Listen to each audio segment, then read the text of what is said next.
దేవునికి మహిమ కలుగునగాక. దేవుడు మన పట్ల నిజంగా చెప్పాలంటే ఆయన ఇంకా ఓర్పు కలిగి ఉన్నాడు. ఆమెన్ చెప్పండి. ఏం కలిగి ఉన్నాడు? దేవుడు చాలా ఓర్పు కలిగి ఉన్నాడు, చాలా సహిస్తూ ఉన్నాడు, చాలా ప్రేమిస్తూ ఉన్నాడు. చెప్పాలి, కన్నుకుమార్ ఏం చేస్తున్నాడు చెప్పు?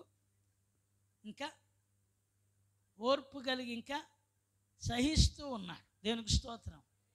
ఎందుకు ఈ మాట చెప్తున్నానంటే, ఆయన ప్రేమిస్తూ ఓర్చుకుంటూ సహిస్తూ ఉన్నాడు కాబట్టి ఎన్నో పర్యాయాలు తీవ్రమైన కోపం వచ్చినా మరలా ఆయన వెంటనే ఆ కోపాన్ని అణుచుకుంటున్నాడు. దేనికి స్తోత్రం చెప్పండి. కోపం ఎందుకు వస్తుంది? ఊరికినే వస్తుందా? చెప్పరే. కోపం ఏ విషయంలో వస్తుంది? కరుణకుమార్ చెప్పు, ఏ విషయంలో వస్తుంది? మాటకి వినపోయినప్పుడు, చెప్పినది చేయనప్పుడు,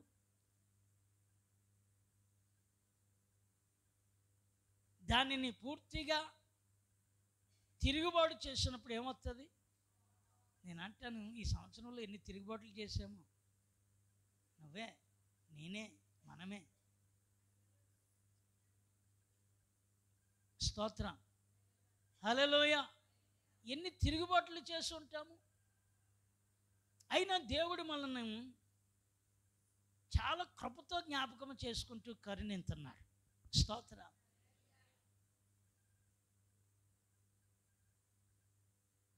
యవన బిడ్డలైన మీ పట్ల, సహోదరులుగా, కుటుంబాలుగా దేవుడు మనల్ని ఎంతగానో భద్రపరుస్తూ ఉన్నాడు. ఆమేన్. ఒక రకంగా చెప్పాలంటే ఆయన కనికరము మనకొక చెప్పాలంటే అయ్యా అయ్యా ఒక ధర్మంగా వచ్చేసింది. దేనికి స్తోత్రం. అర్హత లేని వాడిని సైతము ప్రేమించడమే ఆయన ఉచితమైన కృప. ఆమేన్. స్తోత్రం. దేవుడు ఇంకా అందుకే అంటున్నాడు, ఆయన ఇంకా మనల్ని సహిస్తున్నాడట. ఇంకా ఆయన మనలో మార్పు చూడాలని కోరుకుంటున్నాడు. దేవుని వాక్యంలో ఉంది, మనం ఆయన ఎంతగా హత్తుకుంటే అండి అంతగా ఆయన మనలను లేవనెత్తి నడిపిస్తాడు, హెచ్చింతాడు. ఆమేన్ చెప్పండి. వాక్యంలో కనబడుతుంది. ప్రకటన గ్రంథం 22వ అధ్యాయంలో ఒక మాట, ఇదిగో 12వ వాక్యం మీరు చదివితే, ఇదిగో నేను త్వరగా వచ్చుచు ఉన్నాను, వాని వాని క్రియలు చొప్పున ప్రతి వానికి ఇవ్వడానికి నేను సిద్ధపరిచిన జీతము నా యొద్దనే చాలు. ఇదిగో దేవాతి దేవుడు అంటున్న మాట ఏంటంటే, నేను త్వరగా వచ్చుచున్నాను, ప్రతి వానికి, ఎవరికి? ఒక్కరికే కాదు, ప్రతి వానికి ఇవ్వడానికి వాని వాని క్రియలు చొప్పున నేను ఆల్రెడీ ఒక జీతం సిద్ధపరిచాను. స్తోత్రం. నేను సిద్ధపరిచిన జీతము ఆయన యొద్ద ఉన్నదట. ఆమేన్ చెప్పండి. ఏమి ఇవ్వడానికి అంటే, ఎవరు ఏది చేశారో దానిని బట్టి ఆయన ఏం చేయగలడు? అందరూ ఇక్కడే ఉన్నారా? హల్లెలూయా. ఇక్కడే ఉన్నారా? ప్రతి వానికి వాని వాని క్రియల చొప్పున నేను సిద్ధపరిచిన జీతము.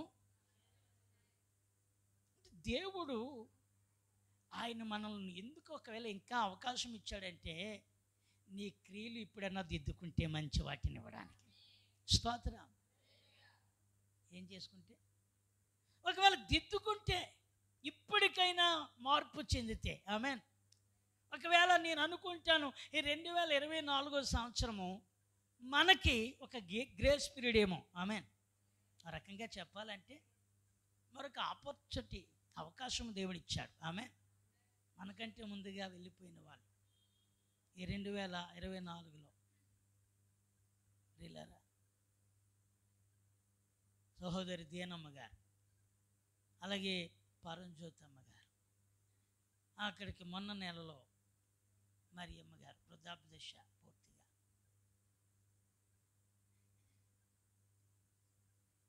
దేవుడు మన పట్ల ఓ రకంగా చెప్పాలంటే మనము కూడా ఒక రకంగా చెప్పాలంటే సడన్గా అప్పటికప్పుడే గంటల వ్యవధిలో, రోజులు కూడా కాదు, గంటల వ్యవధిలో ప్రభువు దగ్గరికి వెళ్ళిపోయిన వారిలో మనల్ని చేర్చకుండా ఒకవేళ ఉంచాడు. స్తోత్రం చెప్పండి. అట్టి వారిలో ఎవరు?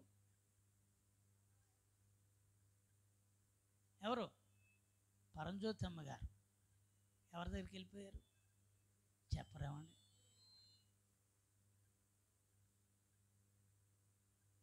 నన్ను ఒక ఆయన ఫోన్ చేసి బాధపడుతున్నాడు, చాలా బాధపడుతున్నాడు. మా ఇంట్లో గొప్ప శోధన వచ్చిందండి అని. ఏంటి ఆ శోధన? నేను అన్నాను, ఏదో పేరు చెప్పారు నాకు. ఇది నేను నిజంగా అనుకున్నాను, ఆ పేరుని బట్టి ఎవరు మిస్ అయ్యారేమో అనుకుంటే వాళ్ళు పెంచుకుంటున్న కుక్క, దానికి ఒక పేరు ఉంది. ఏముంది? వాళ్ళు పెంచుకుంటున్న కుక్క చనిపోయింది. దానికోసం ఆయన అంటారు, మా కుటుంబం అంతా వేదనలో ఉందండి అన్నారు. నిజమే, ఎందుకంటే అంతగా ప్రేమతో దాన్ని ఏం చేశారు వాళ్ళు. అది ఇప్పుడు మనం అనుకుంటే కుక్కే కదా అని మనం అనుకోవచ్చు, కానీ కుక్కను పెంచి చూడండి, మీకు కూడా తెలుస్తుంది దేని మీద ఉన్న ప్రేమ. అది హల్లెలూయా. కుక్కే కదా అనుకోవచ్చు, కానీ దాన్ని కోల్పోయిన వాళ్ళు అంటున్న మాట ఏంటంటే, ఆయన అంటాడు, 2 రోజుల క్రితం నా పక్కలోనే పడుకోవడానికి ప్రయత్నించిందండి అంటాడు.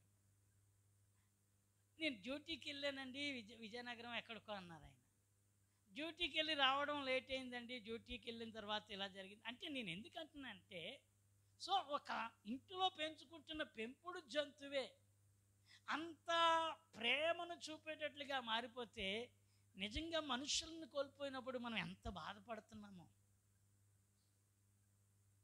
నేను ఇప్పటికీ పదే పదే పరంజ్యోతమ్మ గారిని తలంచుకోకుండా, మా ఇంట్లో మేము మాట్లాడుకుంటున్నప్పుడు ఆమె నడిచిన, ఆమె తిరిగిన విధానం, ఆమె 20 రోజుల కూటాల్లో ఆమె పరిచర్యలో ఆమె సహకరించిన విధానం, ఉదయం త్వరగా వచ్చేసే విధానం, చక్కబెట్టే విధానం, అవన్నీ కూడా ఇంట్లో పనులు కొంచెం సహకరించే విధానం, ఇవన్నీ 20 రోజులు, ఒకవేళ మునుపటి కంటే కూడా గత ఈ సంవత్సరము 20 రోజులు 9వ నెలలో ఏర్పరచుకున్న ఆ ప్రార్థనా కూటాలు, 21 రోజు ప్రార్థనా కూటాల్లో అందరికంటే ముందుగా వచ్చిన తల్లిగా దేవుని మందిరంలో నడిపించబడిన వ్యక్తిగా ఉంది. దేనికి స్తోత్రం చెప్పండి. మనం కూడా అక్కడికి వెళ్ళిపోతాం, కాకపోతే కొంచెం ఆలస్యం అవుతుంది. ఆమెను చెప్పండి. నేను వారి పిల్లలకు చెప్తున్నాను, అమ్మా నిరీక్షణతో ఉండండి. మన తల్లి ఎక్కడికి వెళ్ళింది? మీరు నమ్ముతున్నారా? ఎక్కడికి వెళ్ళింది? ఒకవేళ అనుకోవచ్చు, దేవా అప్పుడే తీసుకెళ్ళిపోయావా, కొద్ది రోజులు మంచి రోజులు మంచానుండి, కొన్ని రోజులు బాగోకుండా, కొన్ని రోజులు ఇంకా ఇబ్బంది పడితే అది వేరేగా ఉంటుంది. కానీ మన మధ్యలో త్వరగా ప్రభు పిలుచుకుని తీసుకుని వెళ్ళిపోయాడు. దేనికి స్తోత్రం చెప్పండి. హల్లెలూయా. కృంగిపోవద్దు, నిరాశపడొద్దు. ఎందుకంటే వాక్యం ఏం చెప్తుందంటే, ప్రతి వానికి ఇవ్వడానికి ఆయన దగ్గర ఏముంది? జీతం ఉంది. వాని క్రియలు చొప్పున ప్రతి వానికి దేవుడు జీతం ఇస్తున్నాడు. ఒకవేళ ఈ సంవత్సరంలో మన పట్ల ఆయన ఇంకా అవకాశం ఇచ్చాడంటే ఇంకా మనం మార్పు కలిగి ఉండాలి. ఆమేన్. మన క్రియలు చెడ్డవైతే, దేవుని ఎదుట నిలవడానికి అర్హత లేనివిగా ఉంటే, అయ్యో దేవుడు మరొక అవకాశం మనకి ఇచ్చాడేమో. ఆమేన్. మరొక అవకాశము, మరొక సంవత్సరంలో ప్రవేశించడానికి దేవుడు మనకు కృపనిచ్చాడంటే ఇంకా నువ్వు దిద్దుబాటు చేసుకుని మరింత భక్తి కలిగి, పరిశుద్ధత కలిగి, నీతి కలిగి, యథార్థత కలిగి, దైవభయం కలిగి, నీకిచ్చిన రక్షణను కాపాడుకుంటూ ఇతరులకు నీవు క్రీస్తును ప్రచురపరిచే వ్యక్తిగా, క్రీస్తును నీ ద్వారా మహిమపరిచే రీతిగా మన క్రియలు మారడం అనేది ఆయన ఇంకా కోరుకుంటున్నాడు. స్తోత్రం కలిగినగా. వాక్యం ఏమంటే తెలుసా? యెహెజ్కేలు గ్రంథం 18వ అధ్యాయం 27వ వాక్యం మీరు చదివితే దేవుని ఎంత ఉన్నతమైన కృప, ఎంత గొప్పదో మనకి ఇక్కడ కనబడుతూ ఉంటుంది. చూడండి, యెహెజ్కేలు ప్రవక్త ద్వారా దేవుడు చెప్తున్న మాట ఏంటంటే, చదువమ్మా. మరియు దుష్టుడు తాను చేయొచ్చు వచ్చిన దుష్టత్వము నుండి మరలి నీతి న్యాయములను జరిగించిన ఎడల తన ప్రాణమును ఏం చేస్తాడు? రక్షించుకొనును. దేవునికి స్తోత్రం. 31వ వాక్యంలోనికి వచ్చేయండి.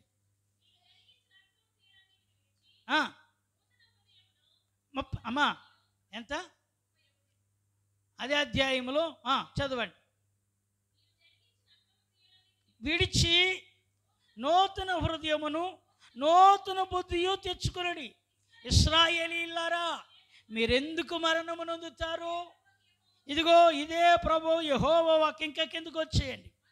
మరణము నొందువాడు మరణము నొందుతుని బట్టి నేను సంతోషించువాడును కాను. కావున మీ మనస్సు త్రిప్పుకొని అప్పుడు మీరు బ్రతుకుదురు. ఇదే యెహోవా వాక్కు. స్తోత్రం చెప్పండి. దేవుడు మరొక అవకాశం ఇస్తున్నాడు ఇశ్రాయేలు జనాంగానికి, ఆనాటి యూదా వారికి, ఆనాటి యూదులైన ఇశ్రాయేలు జనాంగమునకు దేవుడు మరొక ఆపర్చునిటీ, మరొక అవకాశము. ఏమిటి అవకాశం అంటే మీరు దిద్దుబాటు చేసుకోండి. ఏం చేసుకోండి? మీకు ఇచ్చిన అవకాశాన్ని దుర్వినియోగం చేసుకోకండి. దేవుడు ఇంకా కనికరము చూపుతున్నాడు, పర్వాలేదులే కదా అని మీరు అనుకోకండి. ఎందుకంటే వాని క్రియలు చొప్పున ఆయన ప్రతి వానికి జీతము ఇచ్చేవాడు. అయితే నీకు మంచి జీతం ఇవ్వాలనుకుంటే, మంచి జీతంలో నువ్వు పడాలనుకుంటే, నీకు ఇచ్చిన అవకాశాన్ని ఇంకా నువ్వు దేవుని ఎదుట సరైనదిగా కనపరుచుకోవాలి. స్తోత్రం. ఇక్కడ అంటున్నాడు అదే. మరియు దుష్టుడు తాను చేయవచ్చిన దుష్టత్వము నుండి మరలి నీతి న్యాయములను జరిగించిన ఎడల వాడు తన ప్రాణమును ఏం చేసుకుంటాడు? అది దేవునికి స్తోత్రం. నిన్ను నువ్వు మార్చుకుంటే నీ స్వభావం ఎలాగుందో, నీ భక్తి ఎలాగుందో, నీ పవిత్రత ఎలాగుందో, నీ రక్షణ ఎలా కొనసాగిస్తున్నావో, దేవునికి ఎంతగా నువ్వు ప్రథమ స్థానం ఇచ్చి వాక్యమునికి ఎంతగా చోటిచ్చి ఆ వాక్యము నిమిత్తమై నిన్ను నువ్వు దేవునికి ఎంతగా డెడికేషన్ చేసుకుని సమర్పణ చేసుకుని నడిపిస్తున్నావో, దేవుడు వాటి యొక్క క్రియలను బట్టి ఆయన నిన్ను చూస్తూ ఉన్నాడు. ఆమేన్ చెప్పండి. హల్లెలూయా. అందుకే అంటున్నాడు, దుష్టుడు మరణించుట ఆయనకి ఇష్టము లేదు. ఈ 31వ వాక్యం అదే చెప్తుంది. మీ హృదయము నూతన బుద్ధి తెచ్చుకొనుడి. మీరెందుకు మరణమొందుదురు? మీరు జరిగించిన అక్రమ క్రియలన్నిటిని విడిచి నూతన హృదయమును నూతన బుద్ధి తెచ్చుకోండి. ఆమేన్ చెప్పండి. ఒకవేళ అయిపోయింది ఈ సంవత్సరము 2024, నువ్వు అనుకున్నట్లుగా జీవించలేకపోయేవేమో. అనుకున్నావు ప్రారంభంలో, ప్రభువా నీ నమ్మకంగా ఉంటాను, నీ సన్నిధిని నిశ్చయముగా నేను ఏమాత్రం విడిచిపెట్టను, పవిత్రతలో, ప్రార్థనలో, విశ్వాసములో, పరిచర్యలో, దేవుని సేవకులకు నీ పరిచర్యలో సహకారుడిగా ఉండడానికి నేను అన్ని విషయాల్లో ఉంటానని ఒకవేళ నువ్వు అనుకుని చేయలేకపోయావేమో. అయినా దేవుడు మరొక అవకాశం నీకు ఇచ్చాడు. దేనికి స్తోత్రం. ఎందుకో తెలుసా? మారడానికి. ఆమేన్. ఏం చేయడానికి? మారడానికి. ఇంకా నేను మారను, ఇంకా నేను అంతే అనుకుంటే ఖచ్చితంగా వాని క్రియలు చొప్పున చెప్పండి, ప్రతివానికి వాని క్రియలు చొప్పున ఆయన ఏమిస్తాడు? అదే జీతం ఇస్తాడు. ప్రతి వానికి ఇస్తాడు. నువ్వే క్రియ అయితే చేసావో, ఏ పని అయితే చేసావో, ఏదైతే నువ్వు అనుకున్నావో దానికి తగినట్టుగానే ఆయన ఇస్తాడు. హల్లెలూయా. తగినట్టుగానే ఇస్తాడు. మనం అనుకున్నది నీ పక్క వాళ్ళకి తెలియదు, నీ కుటుంబంలో భార్యకి తెలియదు, నీ పిల్లలకి తెలియదు, నీ భర్తకి తెలియదు. కానీ ఎవరికి తెలుసు? స్తోత్రం. నువ్వు ఎలాంటి అవకాశాన్ని పాడు చేసుకుంటున్నావో, ఎంత దేవుడు అవకాశం ఇచ్చాడో అవన్నీ కూడా నీకు తెలుసు. దేవునికి స్తోత్రం. సహోదరులారా, దేవుని సన్నిధిలో చెప్తున్నాను, ఆయన మనకిచ్చిన అవకాశం ఏంటంటే నువ్వు పాడవడం, నష్టపోవడం ఆయనకి ఇష్టము లేదు. అలా ఇష్టమైతే మనల్ని వదిలేయాలి, కానీ ఆయన ఇష్టపడలేదు కాబట్టి మరొక అవకాశం దేవుడు ఇస్తున్నాడు. మరణము నొందునట్లు నేను సంతోషించువాడును కాను. మీ మనసు ఏం చేయండి? తిప్పుకొని. హల్లెలూయా, దేవునికి స్తోత్రం. ప్రకటన గ్రంథంలో 2వ అధ్యాయము మీరు చదివితే 20వ వాక్యములో కనబడుతుంది. నేను మారు మనసు పొందడానికి దానికి సమయం ఇచ్చాను అంటారు. ఆమేన్. చదువమ్మా.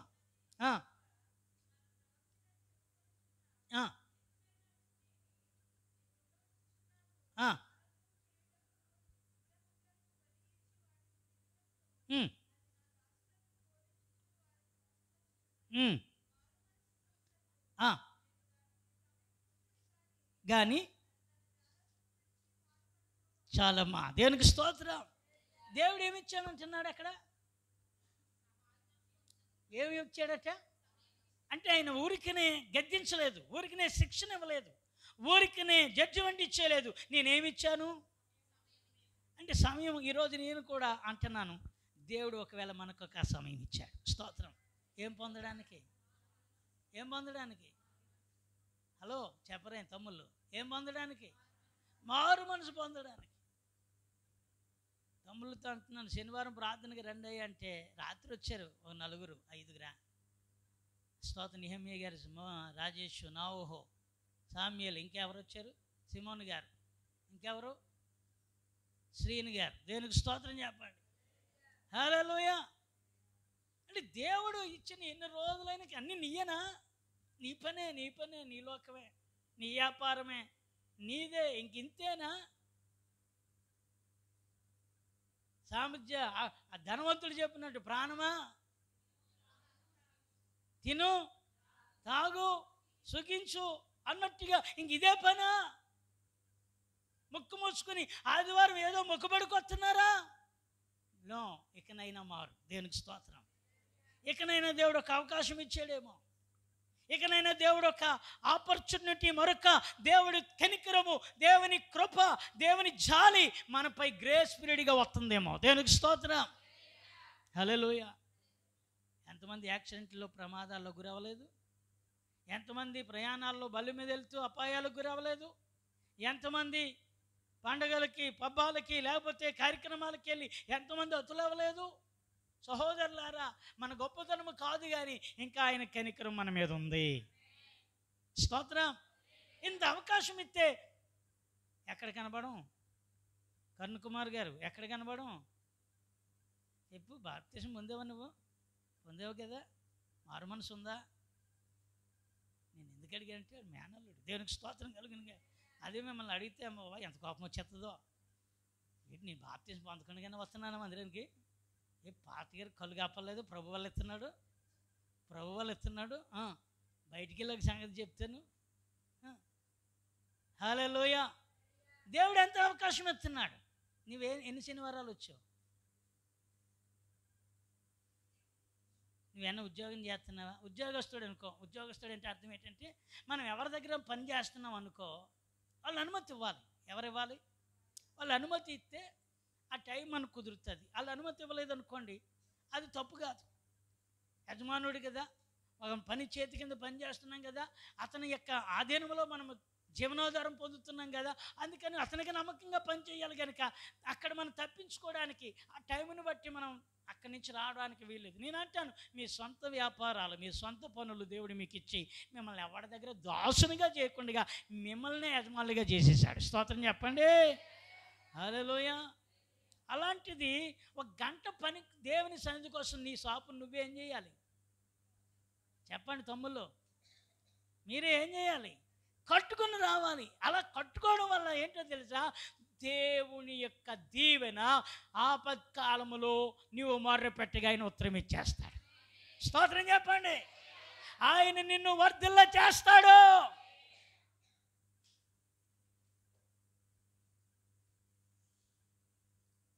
నేను కట్టెత్తే అడిగి బేరం వచ్చేస్తుంది అనుకుంటే నీ బేరమే పోతుంది. ఎందుకు పోతుంది తెలుసా? నీవు నీ చేతుల మీద ఆధారపడుతున్నావు, ఆయనేమో నిన్ను దీవించాలని ఆశపడుతున్నాడు. స్తోత్రం చెప్పండి. అర్థమైందా నేను చెప్పిన మాట? నువ్వు నీ చేతుల మీద ఆధారపడుతున్నావు. ఆయనేమో నిన్ను దీవించాలని కోరుకుంటున్నాడు. స్తోత్రం. యెహోవా ఆశీర్వాదము. ఎంత ఘనంగా చెబుతున్నామో. మా వాళ్ళు వీళ్ళకున్నాయి కానీ మీ నోటింటి ఆ మాటలు ఎప్పుడు వస్తాయా అని చూస్తున్నాను. స్తోత్రం. యెహోవా ఆశీర్వాదము. కొంచెం మీరు చెప్పకండి అమ్మా, సహించలేకపోతున్నాను. స్తోత్రం. మా వంతు మా బ్యాచ్ చెప్తుంది యెహోవా ఆశీర్వాదము. ఇంకా కొందరికి డౌటే, పట్టుకున్నాడు చెప్పు ఏమొస్తుంది, యెహోవా ఆశీర్వాదం ఏమొస్తుంది డౌట్. అందామా అనే డౌట్. యెహోవా ఆశీర్వాదము ఐశ్వర్యం ఇచ్చును, నరుల కష్టము దానికంటే ఎక్కువ. స్తోత్రం చెప్పండి. అంటే దేవుడు నిన్ను దీవింతే నీకున్న కొంచెమే అది అన్ని విషయాలలో దాని యొక్క సమృద్ధి పెరుగుతూ పారుతూ ఉంటుంది. అర్థమైందా? పారుతూ ఉంటుంది. ఎంత పారుతుందంటే లేకపోయినా దేవుడు దాన్ని కొదువు లేకుండా చేయడం ప్రారంభిస్తాడు. స్తోత్రం చెప్పండి. రహస్యం చెప్పనా? ఏమీ లేని నా స్థితిలో దేవుడు ఈరోజు ఇలాంటి స్థితిని నిలబెట్టాడు. దేనికి స్తోత్రం. ప్రార్థన చేయండి. రాబో సంవత్సరంలో కారు రాబోతుంది. స్తోత్రం చెప్పండి.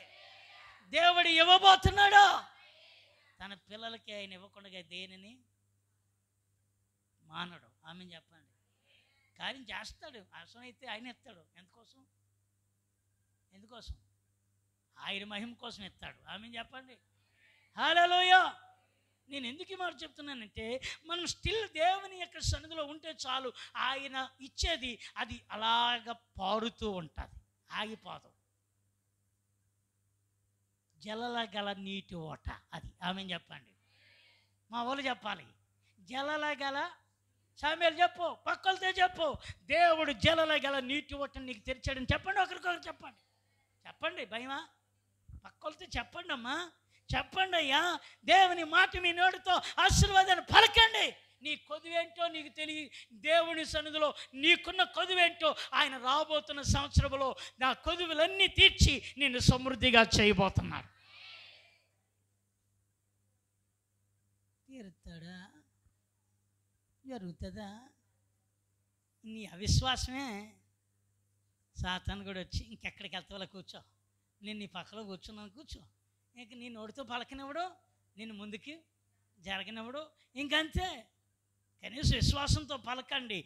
రేపు సంవత్సరము, రాబోతున్న సంవత్సరము జలల గల నీటి ఒట్టలుగా దేవుడి నీ చేతి పనులు, నీ వ్యాపారాలు, మీ వ్యవసాయాలు, మీరు తలంచిన తలంపులు, కార్యాలు ఆయన సఫలము చేయబోతున్నాడని పక్క వాళ్ళతో సెకండ్ ఇచ్చి దేవుని నామమును బట్టి చెప్పండి. దేవునికి స్తోత్రం. నేను హల్లెలూయా చెప్పమలేదు.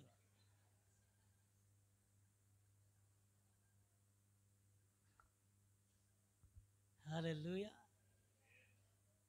నేను ఎందుకు చెప్తున్నానంటే దేవుడు చేయబోతున్న కార్యాలు, నేను ఈ సంవత్సరంలో మాకు ఇచ్చిన వాగ్దానాలు, నేను ఇప్పటికీ నా వాగ్దానం, నేను నిన్ను విడిపించేదను. దేనికి స్తోత్రం. ఆమేన్.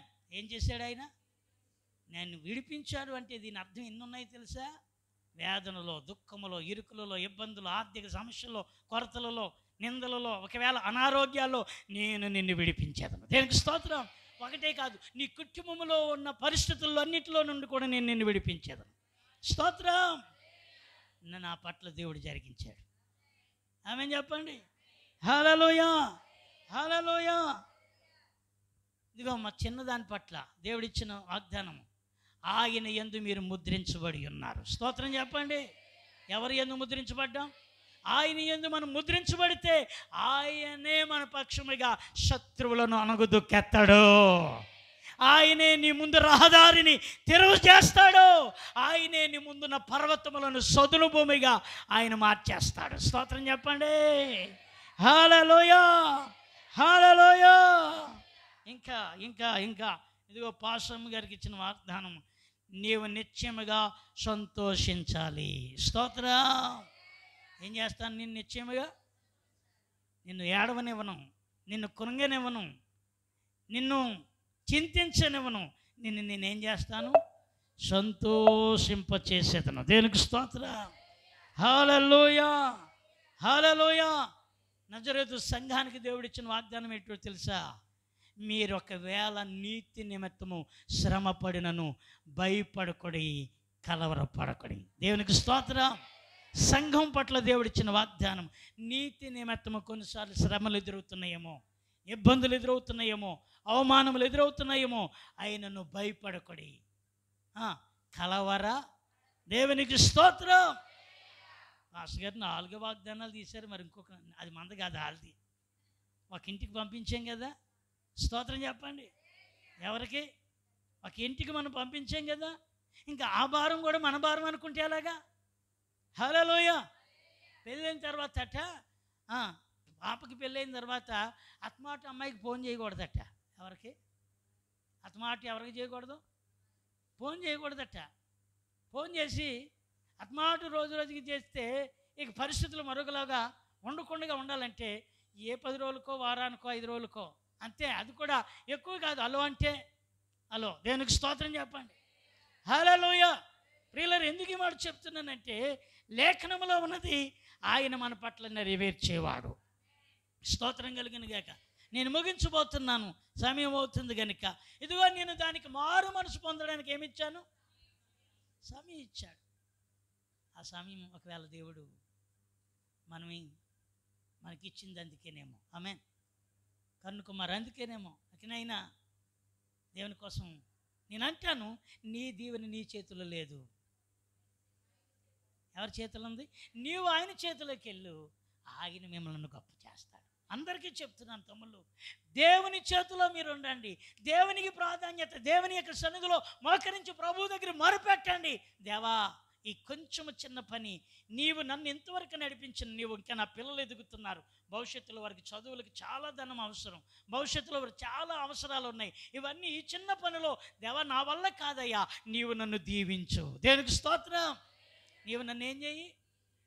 నేను అంటాను, ఈరోజు పిల్లలకి చిన్నపిల్లలు 50,000, 30,000, 60,000 అవుతున్నాయి. ఇప్పటికే లక్షలు అవుతున్నాయి వాళ్ళని చదివించడానికి. ఈ టైంలోనే లక్షలు అవుతే ఇంకా పెరిగే కొలది తగ్గుతాయా పెరుగుతాయా? చెప్పాలి సామ్యూల్ బాబా. పెరుగుతాయా తగ్గుతాయా? అర్థమైందా నేను చెప్పింది? ఇప్పటికే లక్షలు పెట్టి చదివిస్తున్నామే, రాబోతున్న సంవత్సరాల్లో వాళ్ళు పెరిగే కొలది వారికి అవసరాలు పెరుగుతాయా? ఖర్చులు పెరుగుతాయి వద్దా? అంటే ఈరోజు ఉన్నది సరిపోతుందా? నీ కష్టాదితో ఈరోజు సరిపోతుందా? నిన్న వేరు చంటి పిల్లలు, ఈరోజు వేరు కొంచెం ఎదిగిన పిల్లలు, రేపు పొద్దున వేరు ఇంకా భారం కలిగిన వారు. అయితే నేను అంటాను, నీ చేతులు ఆయన వైపెత్తు. దేనికి స్తోత్రం. ఖచ్చితంగా మీరు మోకరించి ప్రభువు దగ్గర అడుగు చూడండి, దేవునికి సమయం ఇచ్చి చూడండి, మిమ్మల్ని మీరు ప్రత్యేకపరుచుకుని చూడండి. ఎవరి కోసమో కాదు, ఎవరి నిమిత్తమో కాదు, నిన్ను నువ్వుగా డెడికేషన్ చేసుకుని చూడు. దేవుడు నిన్ను అన్ని విషయాల్లో జలలగల నొయ్యి ఓటగా నిన్ను మార్చేస్తాడు. స్తోత్రం కలిగిన గాని. ఆమేన్. అందుకే చెప్తున్నాడు, నేను మిమ్మల్ని ఏం చేస్తాను? తలగా చేస్తాను కానీ తలగా చేసే దేవుడు. ఆమె చెప్పండి, ఆయన చేస్తాడండి. ఎంతగా చేస్తాడు అని అంటే ఆయన కార్యాలు ఎంత గొప్పగా ఉంటాయో. హల్లెలూయా. ఆయన అవకాశం ఇచ్చాడు మనకి. మన జీవితాన్ని మనం డెడికేషన్ చేసుకుని ప్రభు కోసం ప్రత్యేకపరుచుకుంటే ఆయన ద్వారా ఖచ్చితంగా మీ పిల్లల మీద ఆయన దీవెన వర్షము కుమ్మరింతాడు. దీవెన వర్షాన్ని ఆయన కుమ్మరించగలిగిన దేవుడు. ఆమె మార్చుకోవాలి. దేవుడిచ్చిన అవకాశాన్ని సద్వినియోగం చేసుకుందాం. మీకు ఎక్కువ విషయాలు చెప్పడానికి కాదు కానీ గుర్తు చేసి నేను ముగింతాను. నినివే పట్టణము పరిస్థితి దేవుడు హెచ్చరించాడా లేదా? ఇచ్చాడా? నినివేకి ఎవరిని పంపాడు? ఇప్పుడు యోనాని పంపాడు. నినివే పట్టణం ఎంత ఘోరమైందో, ఎంత కఠినమైనదో అవంతా మీకు తెలుసు. కాకపోతే నేను గుర్తు చేయడానికి గల కారణం ఏంటంటే వారికి కూడా అవకాశం ఇచ్చేశాడు దేవుడు. స్తోత్రం.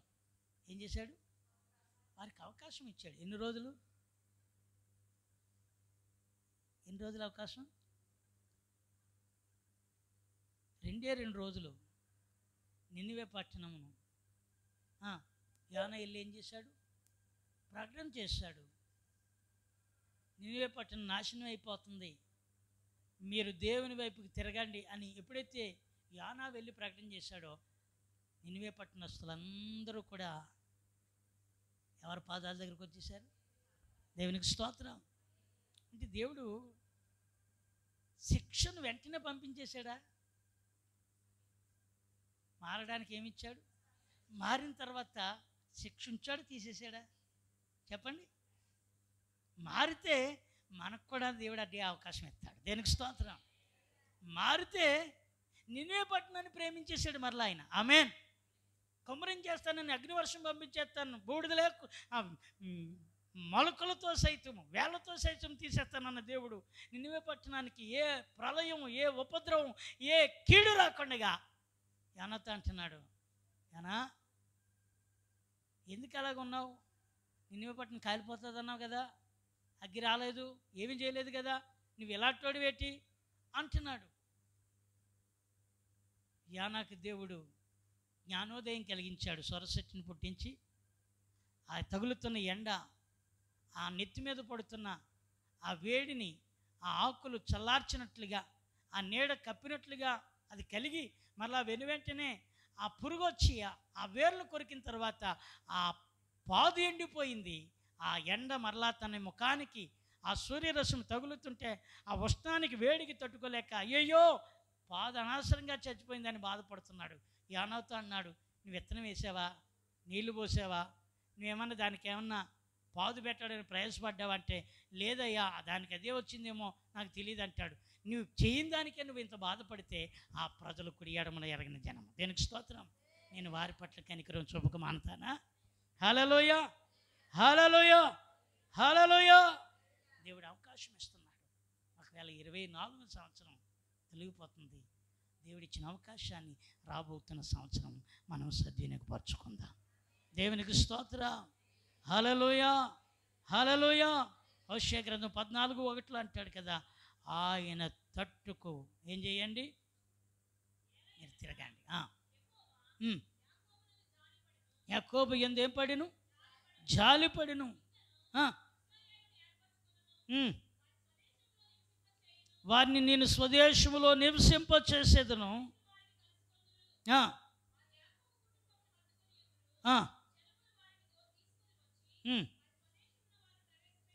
దేవునికి స్తోత్రం. హల్లెలూయా. ఇంకేమంటున్నాడు తెలుసా? కిందకి చదువుకుంటూ వస్తే ఇదిగో చెట్టుకు మంచు ఉన్నట్లుగా నేను అతను కొంటాను, తామర పుష్పము పెరిగినట్లు దాని వేలు తన్నున్నట్లు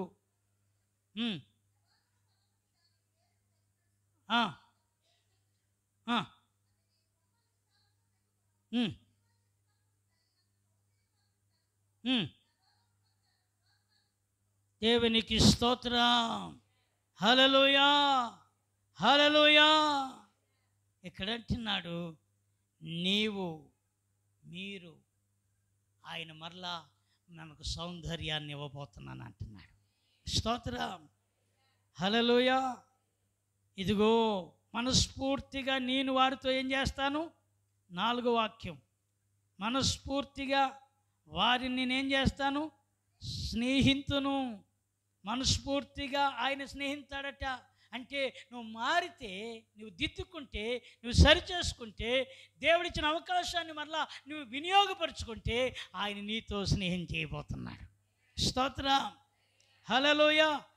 నీతో ఆయన అంటున్నాడు, చెట్టుకు మంచు ఉన్నట్లు నేను మీతో ఉండబోతున్నాను. ఆమేన్. మారాడు కనుకనే తప్పిపోయిన కుమారుడికి మరలా ఉంగరం దొరికింది. మారాడు కనుకనే తప్పిపోయిన కుమారుడికి మరలా నూతన వస్త్రము దొరికింది. మారాడు కనుకనే మరలా క్రొత్త చెప్పులు దొరికాయి.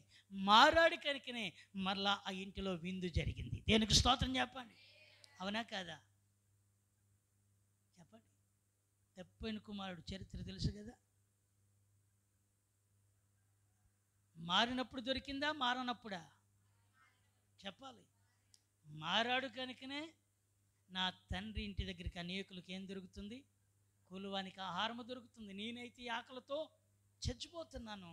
నేను తండ్రి నీకును పరలోకమున్న దేవునికి విరోధముగా నేను పాపము చేశానని ఒప్పుకుంటాను అని పశ్చాత్తాపపడి మార్పు చెంది తన యొక్క స్థితిని గుర్తెరిగి ఇప్పుడు దారి మళ్ళీ తన తండ్రి ఇంటికి దారి మళ్ళాడు కనుకనే తండ్రి దూరంగా ఉన్నప్పుడు చూసి అతని దగ్గరికి పరిగెట్టుకొచ్చాడు. దేనికి స్తోత్రం. నేను అంటాను, తప్పిపోయిన కుమారుడికి మరొక అవకాశం దేవుడిచ్చాడు. ఆమె చెప్పండి. ఎప్పుడు నేను అంటాను, మీరు మారి ఒకవేళ నేను అంటాను మీ హృదయాల్లో ఏముందో నాకు తెలియదు, కానీ మీరు ఆత్మీయంగా మారడం ప్రారంభించారా, దేవుడు తన కనికరము ఎలాగ కుమ్మరించబడుతుందో అది మీకే తెలియదు. దేనికి స్తోత్రం. ఎలాగిస్తాడో తెలియదు. ఆమె చెప్పండి. హల్లెలూయా. అందుకే రోమాపత్రిక 4వ అధ్యాయం 7వ వాక్యంలో ఉంది, తన అతిక్రమములకు పరిహారము నొందినవాడు ధన్యుడు.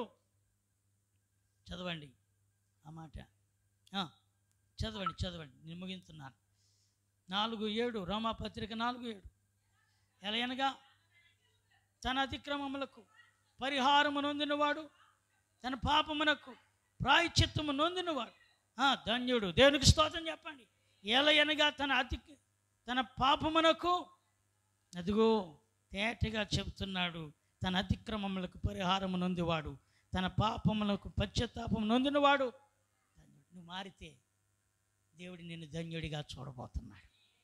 ఇకనైనా దిద్దుబాటు చేసుకుంటే ప్రార్థనా జీవితం ఉందా, మొక్కాళ్ళ అనుభవం ఉందా, సమర్పణ కలిగి ఉన్నావా, ప్రతిష్ఠితి కలిగి ఉన్నావా, దేవుని కోసం నిన్ను నీవుగా దేవుని యొక్క పనిలో, దేవునికి కార్యక్రమాలలో, దేవుని యొక్క చిత్తములో నడవడానికి నీవు కట్టుబడి ఉంటే ఆయన అంటున్నాడు, నిన్ను దేవుడు ధన్యుడిగా చేయబోతున్నాడు.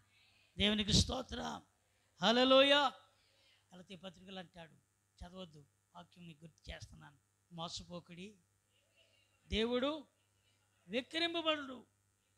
ఏమి విత్తుదువో అది, ఏమి విత్తుదువో మోసపోకండి. ఒకవేళ ఇలాగే అయిపోతుందని కాలం అనుకోకండి, ఇలాగే ఉంటుందని అనుకోకండి. పిట్టలు వలలో ఎప్పుడు చిక్కుతాయో తెలియదు, చేపలు ఎప్పుడు వలలో పడతాయో తెలియదు. అవి చిక్కనని చెప్పు ఆ నీటి ప్రవాహంలో ఎగురుతూ దూకుతూ గెంతుతూ పైకి ఎగురుతూ ఉంటాయి. తీరా వలలో పడ్డాక పరిస్థితి మరొక రీతిగా ఉంటుంది. నేను అంటాను, ఆ వేటగాడు శత్రువు వల మీద వేయకమనిపి దేవుని యొక్క నీడలోనికి వచ్చేద్దాం, దేవుని ఆజ్ఞలోకి వచ్చేద్దాం, దేవుని యొక్క కట్టడలోకి వచ్చేద్దాం, దేవునికి పరిపూర్ణముగా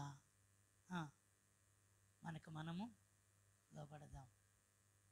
వచ్చే సంవత్సరం నేను అంటాను, అయిపోయింది కాలం. ఒకవేళ దేవుడిస్తే ఒక్క శనివారం కూడా నీ యొక్క ప్రార్థనా జీవితంలో, సహవాస ప్రార్థనలో ఇంటూ పడకూడదు. ఏం రాకూడదు, మైనస్ రాకూడదు, ప్లస్ రావాలి. దీనికి స్తోత్రం. ఆమె చెప్పండి. ఈ ఆదివారం సర్వసాధారణంగా వదలకూడదు, ఏ ప్రత్యేక సంపూర్ణ రాత్రి ప్రార్థన వదలకూడదు, ఏ కూటాలు వదలకూడదు. దేవుని పనులు, అయ్యా మీరు చెప్తే నేను సిద్ధంగా ఉన్నాను, దేవుని పనులో మీరు ఎక్కడికి వెళ్ళమన్నా నేను అక్కడికి మీతో పాటు వస్తాను అనేటట్లుగా మీరు గాన దేవుని కోసం నిలబడగలిగారా, అదిగో దాచబడిన నీటి ఓట నీ కళ్ళ ముందు ప్రవహించడమే కాదు, నీ కుటుంబంలో పొర్లి ప్రవహించబోతుంది. స్తోత్రం చెప్పాలి. అందరూ లేచి నిలబడదామా?